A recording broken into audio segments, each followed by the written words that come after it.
ನಮಸ್ಕಾರ, ನೀವು ನೋಡ್ತಾ ಇದ್ದೀರಾ ಪಕ್ಕಾ ಪಾಲಿಟಿಕ್ಸ್. ನಾನು ಸ್ಮಿತಾ ರಂಗನಾಥ್. ಇಡೀ ದಿನದ ರಾಜಕೀಯ ವಿದ್ಯಮಾನಗಳ ಪೈಕಿ ಅತ್ಯಂತ ಸೆನ್ಸೇಷನಲ್ ಅನಿಸುವಂತಹ ಸುದ್ದಿಗಳನ್ನ ಮುಂದಿನ ಅರ್ಧ ಗಂಟೆ ಕಾಲ ಗಮನಿಸ್ತಾ ಹೋಗೋಣ. ಹಾಗಾದ್ರೆ ಶುರು ಮಾಡೋಣ ಇವತ್ತಿನ ಪಕ್ಕಾ ಪಾಲಿಟಿಕ್ಸ್ನ ರಾಜಕೀಯ ವಿದ್ಯಮಾನಗಳ ಪೈಕಿ ಅತಿ ದೊಡ್ಡ ಸುದ್ದಿಯ ಮೂಲಕ.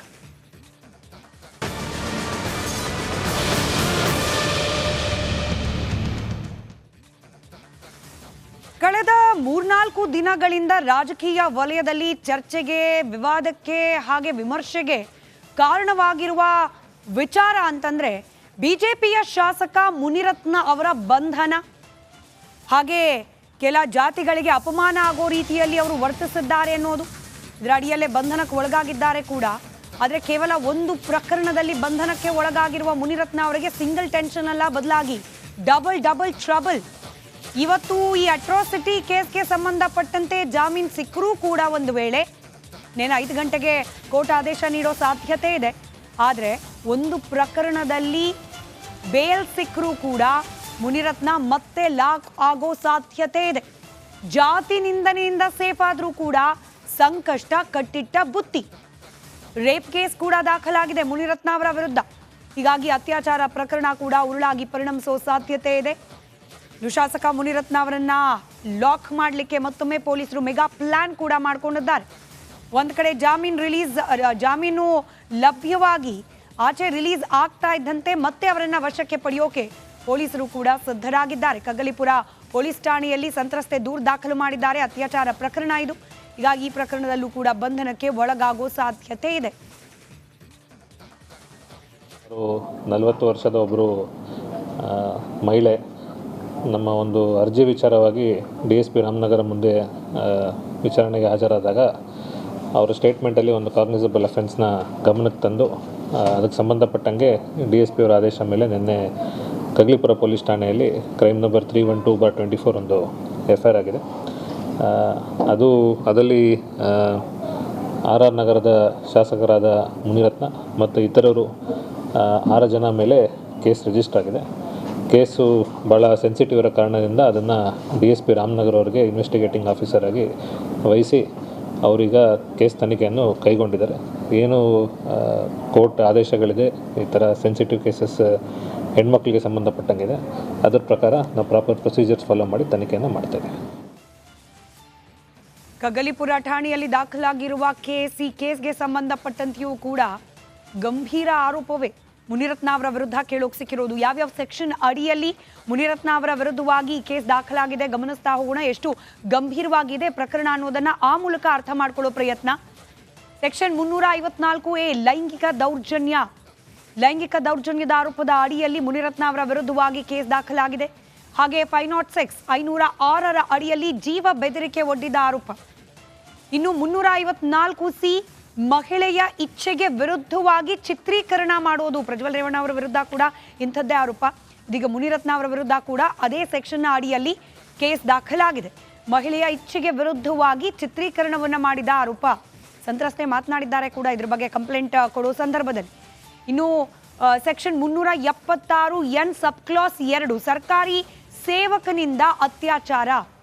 ತನ್ನ ಅಧಿಕಾರವನ್ನ, ಸರ್ಕಾರ ಸೇವೆಯಲ್ಲಿರ್ತಕ್ಕಂಥ ತನ್ನ ಆ ಸ್ಥಾನವನ್ನ ದುರುಪಯೋಗ ಪಡಿಸ್ಕೊಂಡು ಅತ್ಯಾಚಾರ ಮಾಡಿದ ಆರೋಪ.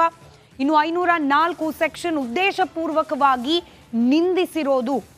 ಹಾಗೆ 120B ಅಪರಾಧಿಕ ಒಳಸಂಚನ್ನ ರೂಪಿಸಿರುವ ಆರೋಪ ಕೂಡ ಮುನಿರತ್ನ ಅವರ ವಿರುದ್ಧವಾಗಿ ಕೇಳೋಕೆ ಸಿಕ್ಕಿದೆ. ಹಾಗೆ ಸೆಕ್ಷನ್ 149 ಕಾನೂನು ಬಾಹಿರವಾಗಿ ಸಭೆ ನಡೆಸಿರೋದು. ಇದರಲ್ಲಿ ಮುನಿರತ್ನ ಪ್ಲಸ್ 6 ಜನರ ಮೇಲೆ ಕಂಪ್ಲೇಂಟ್ ಆಗಿದೆ. ಇವರೆಲ್ಲರೂ ಸೇರಿ ಸಂಚನ್ನ ರೂಪಿಸುವ ಭಾಗವಾಗಿ ಸಭೆ ಸೇರಿದ್ರು ಅನ್ನೋ ಆರೋಪ. ಇನ್ನು 406 ನಂಬಿಕೆ ದ್ರೋಹ, 384 ಸುಲಿಗೆ, ಹಾಗೆ 308 ಹತ್ಯೆ ಮಾಡಲಿಕ್ಕೆ ಯತ್ನ. ಗಂಭೀರವಾದ ಆರೋಪಗಳು, ಗಂಭೀರವಾದ ಸೆಕ್ಷನ್ಗಳ ಅಡಿಯಲ್ಲೇ ಕೇಸ್ ದಾಖಲಾಗಿದೆ. ಹೀಗಾಗಿ ಒಂದು ಪ್ರಕರಣದಲ್ಲಿ ಆಲ್ರೆಡಿ ಬಂಧನಕ್ಕೆ ಒಳಗಾಗಿದ್ದಾರೆ ಮುನಿರತ್ನ ಅವರು ಅಟ್ರಾಸಿಟಿ ಕೇಸ್ನಲ್ಲಿ. ಇನ್ ಕೇಸ್ ಇವತ್ತು 5 ಗಂಟೆ ನಂತರದಲ್ಲಿ ಬೇಲ್ ಸಿಕ್ಕರೂ ಕೂಡ ಈಗ ಕಗ್ಗಲಿಪುರ ಠಾಣೆಯಲ್ಲಿ ದಾಖಲಾಗಿರುವ ಪ್ರಕರಣದಲ್ಲಿ ಮತ್ತೊಮ್ಮೆ ಅರೆಸ್ಟ್ ಆಗೋ ಎಲ್ಲ ಸಾಧ್ಯತೆ ಇದೆ. ಈ ಪ್ರಕರಣವು ಕೂಡ ಗಂಭೀರ ಸ್ವರೂಪದಾಗಿರೋದ್ರಿಂದ ಮತ್ತೆ ಬಂಧನಕ್ಕೆ ಒಳಗಾಗುವ ಎಲ್ಲ ಸಾಧ್ಯತೆ ಕೂಡ ಕಂಡು ಬರ್ತಾ ಇದೆ. ಇನ್ನು ಈ ವಿಚಾರಕ್ಕೆ ಸಂಬಂಧಪಟ್ಟಂತೆ ಬಿಜೆಪಿ ಶಾಸಕ ಮುನಿರತ್ನ ಅವರಿಗೆ ಎದುರಾಗಿರುವ ಡಬಲ್ ಟ್ರಬಲ್. ಜಾತಿ ನಿಂದನೆ ಕೇಸ್ನಲ್ಲಿ ಈಗ ಆಲ್ರೆಡಿ ಜೈಲ್ ಪಾಲಾಗಿದ್ದಾರೆ ಮುನಿರತ್ನ ಅವರು. ಇದೀಗ ಮತ್ತೊಂದು ಕಂಟಕ ಎದುರಾಗಿದೆ. ಈ ನಡುವೆ ಆಡಳಿತ ಹಾಗೆ ವಿರೋಧ ಪಕ್ಷದ ನಡುವೆ ವಾಕ್ಸಮರ ಕೂಡ ತಾರಕಕ್ಕೇರಿದೆ. ನಾವು ಇತ್ತೀಚೆಗೆ ಗಮನಿಸ್ತಾ ಇದ್ದೀವಿ, ಎಂಥದ್ದೇ ಪ್ರಕರಣ ಆದರೂ ಕೂಡ ಅದರಲ್ಲಿ ರಾಜಕೀಯ ಅನ್ನೋದು ಅನಾಯಾಸವಾಗಿ ಹೋಗಿ ಬರ್ತಾ ಇದೆ ಅಂತ ಹೇಳಿ. ನೇಹಾ ಮರ್ಡರ್, ಅಂಜಲಿ ಮರ್ಡರ್, ಹಾಗೆ ಮತ್ತೊಂದು ಕಡೆಯಲ್ಲಿ ಈಗ ನಡೆದಿರುವ ಮುನಿರತ್ನ ಅವರ ಮೇಲೆ ಬಂದಿರುವ ಆರೋಪ, ಇದರಲ್ಲೂ ಕೂಡ ವಿರೋಧ ಪಕ್ಷ ಹಾಗೆ ಆಡಳಿತ ಪಕ್ಷಗಳ ನಡುವೆ ಇದೊಂದು ಪ್ರತ್ಯೇಕ ಪ್ರಕರಣ ಅಂತ ಗಮನಿಸ್ತದೆ. ಇಡಿಯಾಗಿ ಬಿಜೆಪಿಯ ವಿರುದ್ಧ ದೂಷಣೆ ಮಾಡೋದು, ಬಿಜೆಪಿ ಇಡಿಯಾಗಿ ಕಾಂಗ್ರೆಸ್ ಸರ್ಕಾರದ ಕಾರ್ಯವೈಖರಿಯನ್ನ ದೂಷಣೆ ಮಾಡೋದು, ಈ ರೀತಿಯ ರಾಜಕೀಯ ವಾಕ್ಸಮರ ಕೂಡ ತಾರಕಕ್ಕೇರಿದೆ. ಈ ಎಲ್ಲದರ ಒಂದು ಡೀಟೇಲ್ ರಿಪೋರ್ಟ್ ನಿಮ್ಮ ಮುಂದೆ.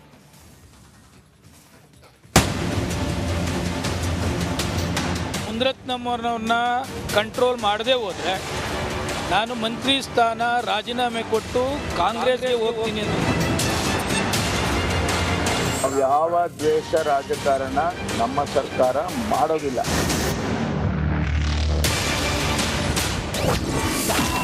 ಸ್ವಪಕ್ಷದ ಶಾಸಕನ ವಿರುದ್ಧವೇ ಎಸ್ಟಿಎಸ್ ಬಾಂಬ್. ನನಗೂ ಕಿರುಕುಳ ಕೊಟ್ಟಿದ್ದ ಶಾಸಕ ಮುನಿರತ್ನ.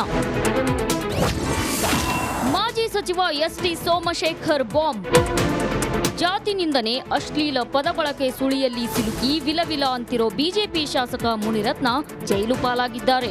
ಇದೀಗ ಸ್ವಪಕ್ಷದ ಶಾಸಕನ ವಿರುದ್ಧವೇ ಮಾಜಿ ಸಚಿವ ಎಸ್ಟಿ ಸೋಮಶೇಖರ್ ಹೊಸ ಬಾಂಬ್ ಸಿಡಿಸಿದ್ದಾರೆ. ಗುತ್ತಿಗೆದಾರ ಮಾತ್ರವಲ್ಲ, ನನಗೂ ಮುನಿರತ್ನ ಕಿರುಕುಳ ನೀಡಿದ್ದ ಅಂತ ಬಾಂಬ್ ಸಿಡಿಸಿದ್ದಾರೆ ಎಸ್ಟಿ ಸೋಮಶೇಖರ್.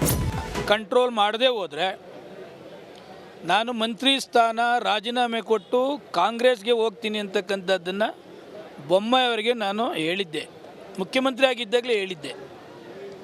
ಆದರೆ ಅವರು ಕರೆಸಿ ಅವನ್ನ ಸೆಟ್ರೇಟ್ ಮಾಡಿ ಅದೇ ಕ್ಷೇತ್ರ ಬೇರೆ ಈ ಕ್ಷೇತ್ರ ಬೇರೆಪ್ಪ, ನಿಂದು ನೀನು ಮಾಡ್ಕೊಂಡು ಹೋಗುವಂತಕ್ಕಂಥದ್ದು ಹೇಳಿದ ಮೇಲೆ ನಾನು ಮುನಿರತ್ನರಂತ ದುಷ್ಟರ ಸದೆಬಡೆಯಿರಿ. ಮಾಜಿ ಸಚಿವ ಬಿಜೆಪಿ ಶಾಸಕ ಮುನಿರತ್ನ ವಿರುದ್ಧ ಮಾಜಿ ಸಂಸದ ಡಿಕೆ ಸುರೇಶ್ ಸಿಡಿದೆದ್ದಿದ್ದಾರೆ. ಮುನಿರತ್ನರಂತ ದುಷ್ಟರನ್ನ ಸದೆಬಡಿಯಬೇಕು ಅಂದ್ರು.